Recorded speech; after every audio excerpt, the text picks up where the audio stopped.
This question is a little lengthy, so bear with me. And this is a compilation of kind of a lot of us who had similar thoughts. The county board majority has stymied a lot of what you wanted to do. Mm-hmm. But you face the possibility, if elected, of a legislature that, even if the assembly flips, might still be in a position to block you. Voting in more Republicans would fix that, we know. But let's say that doesn't happen enough. Is there enough of a consensus builder pragmatism in your record or background that voters can be assured of real legislative achievement that would be possible if you were elected? Or are we looking at another logjam? And kind of related to that, how would you fix the vitriol we now see in partisan politics as evidenced by way of a lot of negative campaigning? Sure. You just got to have more truth meter ads like mine. I think I'm the only one in the state who got the green light for the 100% true ad. No, seriously, one on the county board. I'd put that in perspective. I've got a county board of 19. 12 are liberals, 4 are conservatives, 3 are moderates. You know by the math, it's not just a slight majority. I'm outnumbered. In fact, it's hard for me to uphold a veto just on pure math alone. Everything I do requires a consensus of some sort to get past that magic number, even if it's to hold up a veto, let alone to get things passed. And yet, if you look at our record over the past 8 years as county executive, we've had our ups and our downs. I'm not saying we're perfect. When you look at the things we've been able to do to get things under control, since I've been here, we've cut our debt. In fact, through 2012, my outstanding debt will be down nearly 30%. I've reduced the size of the government workforce through this last budget by 25%. Because of that, unlike the state where their bond rating went down, because of what we've done, my bond rating's improved. We've done all that. A year ago, the state had a record deficit. We had a surplus. We've still done things like get the gold medal for the best park system in the country. A decade ago, there were 2,500 people on a waiting list for long-term care. 2 months after we took office, we eliminated that list. Today, there's 6,400 people, older adults in our community, who are getting service through family care or long-term care program. Not a one of them on a waiting list. We've done all those things, even with those numbers on the county board. Now, the flare-ups you read about, involve certain controversial issues, but you look at most of the budgets we passed the last few years, the overwhelming majority of things I presented end up in the final version of the budget. You're talking about a little over $1.3 billion budget. You're talking about literally a couple $1 million worth of difference each time. Now, I don't want a tax levy increase, so that's where usually the fight is. But on the majority of things, we're pretty much on the same line.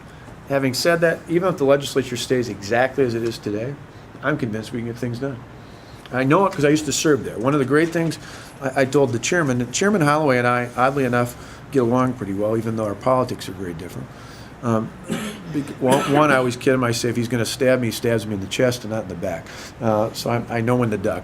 But also part of it is really just because I told him to check with Democrats when I came in. I said, but I try not to personalize my differences. I'll fight you like a cat and dog on an issue, but I'm not going to take a cheap shot at somebody. I'm going to stay focused on issues. I did that in the legislature. It's why a guy like Antonio O'Reilly and I, for example, when he used to serve in the legislature, we might fight over an issue one day, and the next day we'd be together on school choice and something else, because we could realize it was issues we debated, it wasn't personalities. I think we can do that again in the legislature, regardless of what the makeup is. The other reason I know we can do it is, times of crisis require leadership.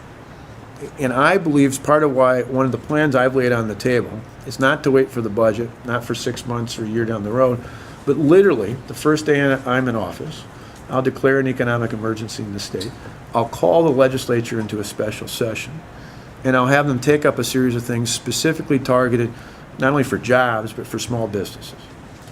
A tax cut for small businesses, 50 employees or under, changes when it comes to regulations and litigation costs, even things as simple as repealing the state tax on health savings accounts. All things to put more money directly in the hands of small businesses. Now, why do I say that in relation to your question? Well, when Competitive Wisconsin just had a meeting a week or so ago I talked at, they had a panel of legislators from either party, from both chambers up, and they asked them about that. And a number of the Democrats said, sounds like a good idea. Now, they might not agree with every component of what I put in the special session, but they thought that made sense. I think fresh off an election, we come in and we don't get to work, people are going to storm the Capitol. Because what I found, as much as people being scared about the economy, is they're just outraged that the politicians in Madison aren't doing anything. I mean, they look at the last couple months of the legislative session, and they say, you look at the things that happened in the Capitol, it was either things that had nothing to do with jobs, or if it had something to do with jobs, it actually would cost us jobs. That's the analogy I use. It's kind of like your house is being flooded. Instead of putting sandbags around it to keep the water from rushing in, they were upstairs worrying about the wallpaper on the second floor bathroom. It's just outrageous.